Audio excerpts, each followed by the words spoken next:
There we go. Have a mic.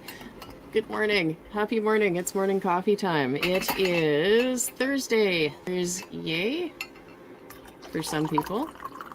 I don't know, because why not, right? It's a great day. It's Thursday. It's cold here.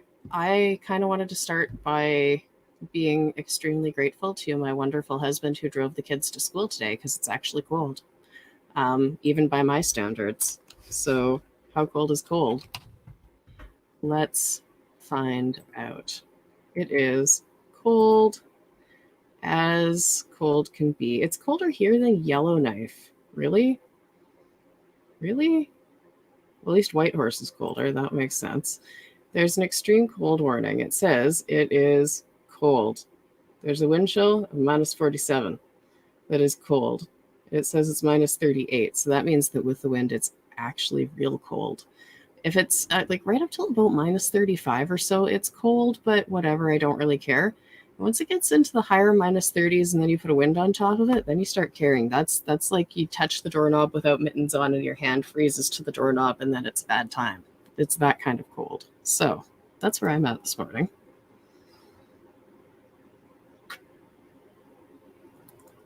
What I really wanted to look at was actually the air quality because it looks weird outside. Only a 3. Well, that's not too bad. That was at 8 o'clock. It's supposed to get better. Cool.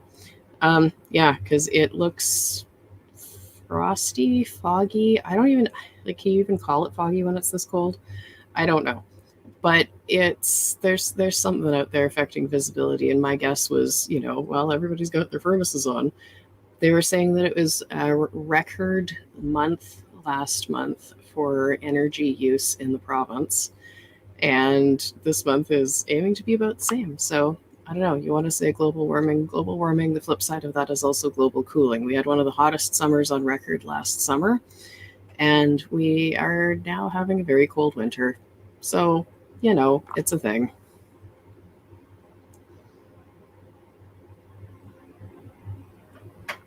But as usual, I'm toasty warm, and that's good. My basement is not as cold as I'd expected. When it gets this cold, I keep thinking, well, it's probably freezing in the basement, right? Because like there's not really insulation. It's a stone foundation, so that's something for anyone who doesn't know. Um, oh yeah, that's a pretty decent picture. Stone foundations were common pre-World War One, which is why you tend to see them in old farmhouses and newly minted historic districts.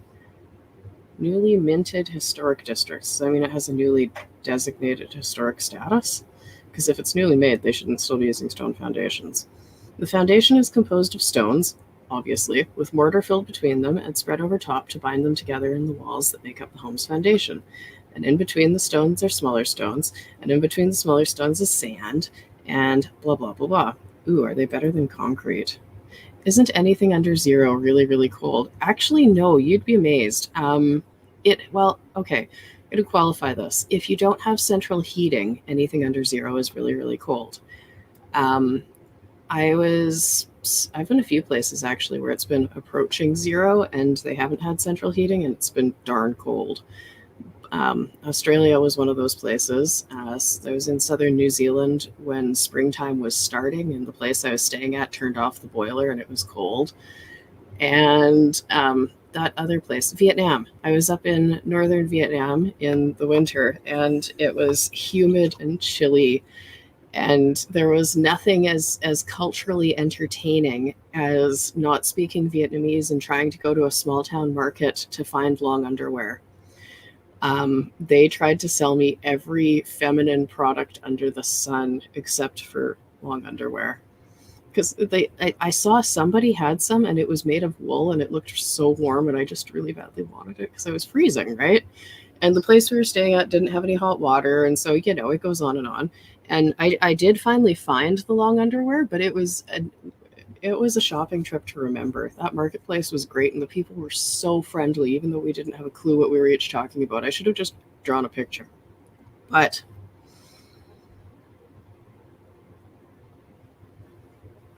apparently, long underwear doesn't really translate. Pants under pants doesn't translate. Thermal underwear, no, doesn't translate. So just good to keep in mind if you're traveling. My older Jen's advice to younger Jen, draw frickin' pictures. Bring a notebook, bring a pen, draw pictures. So that's, yeah, that was the thing. So yes, anything under 0 is cold, but really, really cold, I find for me is that minus 35 mark. I'm good until then. I mean, today I went out to help buckle the kids' seatbelts because it was cold enough that really you need a second set of hands for safety. But because you can't do car seatbelts with mittens on, you just can't. It's not going to happen. And then those buckles are cold. Like the cold burns your hands a little. So I went out to help with that. Had I been walking today, it totally would have been doable. This is about the temperature where the kids get a ride to school. I keep going until about minus 55. If it's colder than that, then I kind of start thinking about staying home. Because if it's colder than minus 55, cars start getting unreliable, and I can't guarantee that I'm necessarily going to be warm enough with all my winter stuff. Probably would be, probably like 90% probably, but if anything happened, like I slip and fall and get hurt and stop moving, I stop keeping warm, I freeze. Done. So I do have a safety limit in case anybody was wondering. And for the kids, it's actually quite a big difference compared to what I'm willing to do for myself.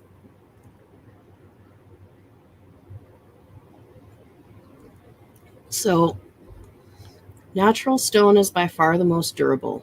Bricks and concrete both deteriorate with water penetration. Bricks cannot be placed below grade and are usually hollow on the inside. Concrete always pits and cracks and is hard to repair. Stone, on the other hand, will almost never experience these problems. It's true that stone doesn't crack, but the spots in the masonry between the stones certainly does, and you have to redo the masonry. Like I'm looking around at my walls right now. You do have to redo the masonry every once in a while just to kind of keep it from crumbling all over the basement, really.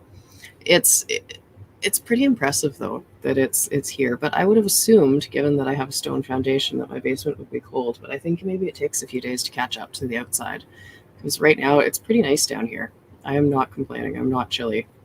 But, yeah, so what is the drawback of a stone foundation? Due to their composition and lack of uniformity, stone foundations are more likely to have problems when mortar crumbles due to water, bowing, or even just time.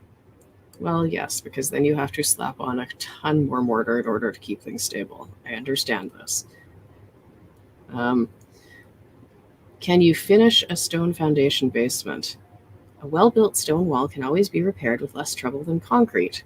The mortar and chinking is mostly for aesthetics anyway. Yeah, definitely. Mine is not aesthetically pleasing, but it sure is in one piece. Sealing the walls is fine as long as you do it on the outside first and only then do it on the inside. Oh, so if I wanted to seal the walls and finish my basement, I'd have to start on the outside? No, I'm not digging down beside my house. If I dig down beside my house, my walls will fall. I can almost guarantee it. They're old, and right now the earth outside is what's holding them up. And of course, good mortar and stuff. So anyway, I guess that's the thing. How do you keep a stone foundation basement dry? Don't let it leak in the first place and grade stuff so that it drains away from your property. How do you waterproof a stone foundation? Again, landscaping. So, okay, so there's your education for the day. Stone foundations still alive and well in North America, in some parts, and they are not necessarily freezing.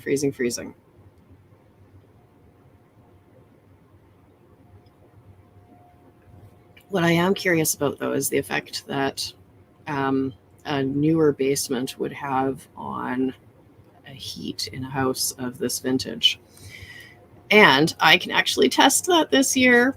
My mom has recently bought a house of the same vintage. However, her house was moved from its original neighborhood and put on a new foundation in the 60s. So her basement is from 1960 something, and the house that's on top of it is about 100-ish years old. So we can actually do a direct comparison because our windows are about the same age and insulation would be about the same and all the rest of it. So that'll be interesting to see if over the next several months, which one of us is getting better efficiency in terms of heating. And if there is a difference, what is that difference? And how do we bring the other house up a bit more, make it more efficient?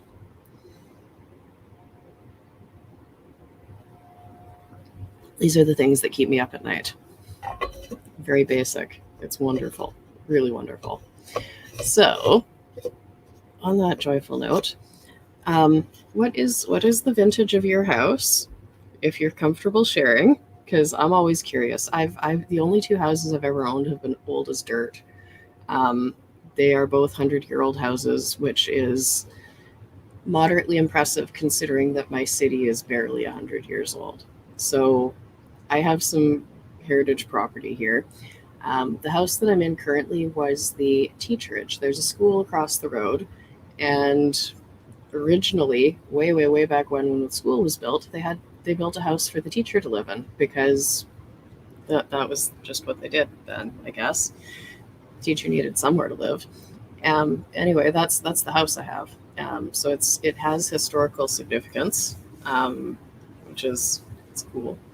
And it's the nicest house of all the houses we looked at. We looked at a bunch of houses that were built in like the 60s and 70s, and they all had moldy basements, and I don't know, like it wasn't great, and they smelled funny. And then we walked into this place, and it was just, oh, we live here now. I guess we need to find out what we need to pay and get the paperwork sorted because this is our house. So, yeah. So, what is the vintage of your house? And how cold does it get where you are? Because I don't think I'm the coldest uplifter, but maybe I am. Corey certainly understands what cold means. He's from Yellowknife, but I don't know if anybody else really gets it.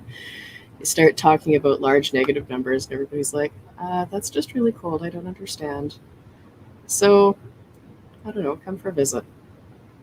We could have Uplift WinterCon next year if COVID is over.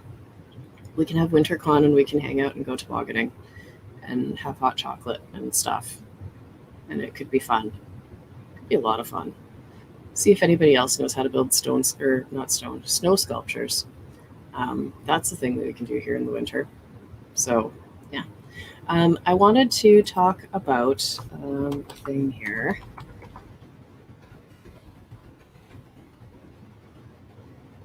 Yes, brain froze as you mentioned those temperatures. Yes, that is a thing that happens if you don't wear a hat. The brain freezes.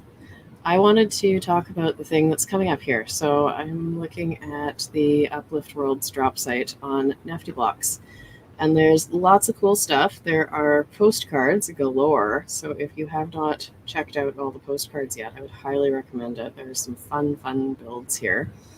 And send people a postcard. There's a bunch of stuff that's ended and sold out, and that's all good. But what I wanted to look at the most was here we have a Coliseum event, and it's freaking tomorrow. And for some reason, it's not sold out yet. So let's take a look here. If I want to battle in the Coliseum, and it's a PvP event. I'm not a PvP player, not normally. It says there are 9 of these player tickets remaining. So I would like to put the challenge out to you and everyone you know. My son is turning 9 on Saturday. If these tickets have not sold by 2:30 today,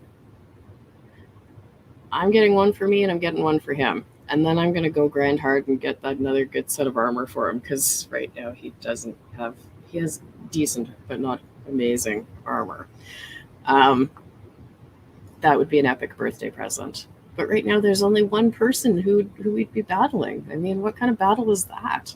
And don't you think you can beat a 9-year-old? Maybe. I don't know. I might not. But let's find out. So that's a thing. So the Uplift World, there's a Coliseum PvP event. It's going to be a blast. It really is. I don't know how to phrase it better, it's going to be a lot of fun. It is the first ticketed PvP event in the Uplift, and you can go as a spectator too. You don't have to compete. If you're not a battler, you can go and spectate. So there are 11 people going to watch one person do battle. Sherry says the buy-in is too high. I don't know how to feel about that price. I think it's high, but I'm not normally a competitive gaming type of person, and the prize is pretty good too. I mean, that's the other thing. Like if I buy in with 232 wax there, the prize is a 550 wax. So if I were to win, and that's a pretty small chance, 1 in 10, if I were to win, I would actually be walking away with slightly more than double what I paid. No, slightly more than what I paid. Because it would be, I'd be winning. And so that's, I think, what people are going for. And eternal glory. Well, I don't know about eternal glory, but the bonus here too is that anything above profit and the split for the builders of the Coliseum would be that everything else that's raised is going to the rewards pool. So player rewards, landowner rewards, that pool is getting the funding from this. So that would be kind of fun. Mostly, I just think it would be a fun surprise for my son for his birthday. He would shriek. If you've ever heard a 9-year-old shriek, it's kind of entertaining. I don't know if the neighbors agree with me about that, but whatever. Nobody asked them.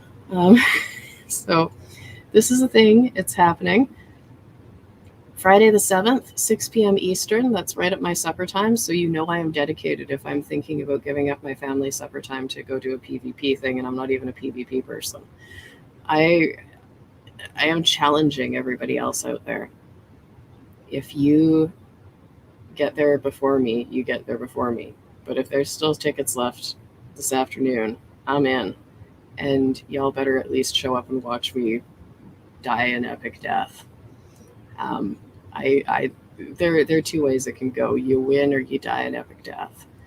And that's how it's going for me here. So there's the player ticket, and then there's the spectator ticket. Spectators go for 23 and a bit wax, which is easy peasy. You can also pay in Nefty, in case anybody is wondering. It is available to pay in Nefty as well. And this is a ticketed event. So even if you are a landowner, even if you are whitelisted in the Uplift, you cannot get into this event without a ticket. So if you want to see the fight, you have to get your ticket. So drop on over to Nefty Blocks and do the thing. And Chris is asking, would my death be more epic than Corey? I don't know. Who else wants to pitch and get a player ticket for Corey? Because I'll totally split that with somebody.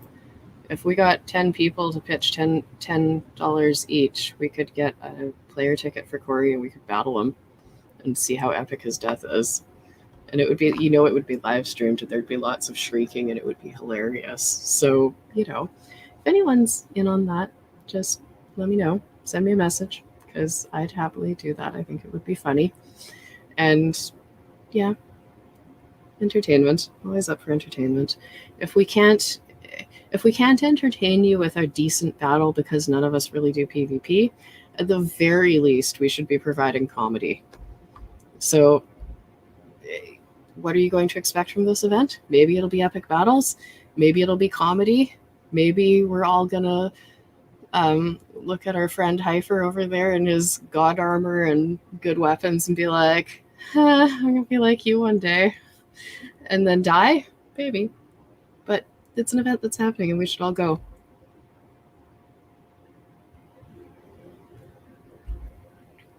So there you go.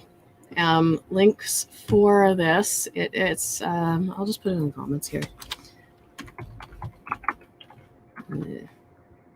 Type.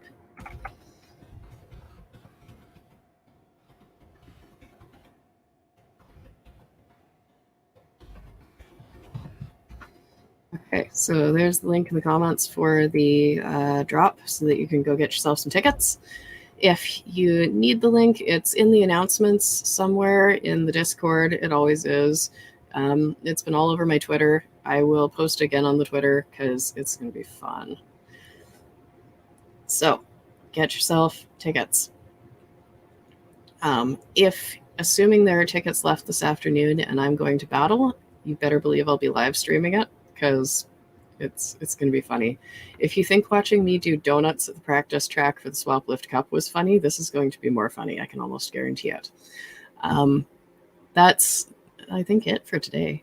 I wanted to mention the event because it's an event and it's fun. Oh, and there might be another event. I mentioned my son's birthday. He wants to have a birthday party in London and go monster hunting. So assuming that we set up a date and a time, I guess. Date is Saturday. Time will be whenever we figure it out. If I have any advance notice, I'll invite everybody for monster hunting in London. Sherry says, best of luck in your battle. I will definitely need that luck because this is new to me. And Chris is wondering, Twitch account. Yes, the Uplifters have a Twitch account. I know nothing about Twitch. I don't know how to find the Twitch account. I don't know how to use the Twitch account. I know how to stream to the Twitch account.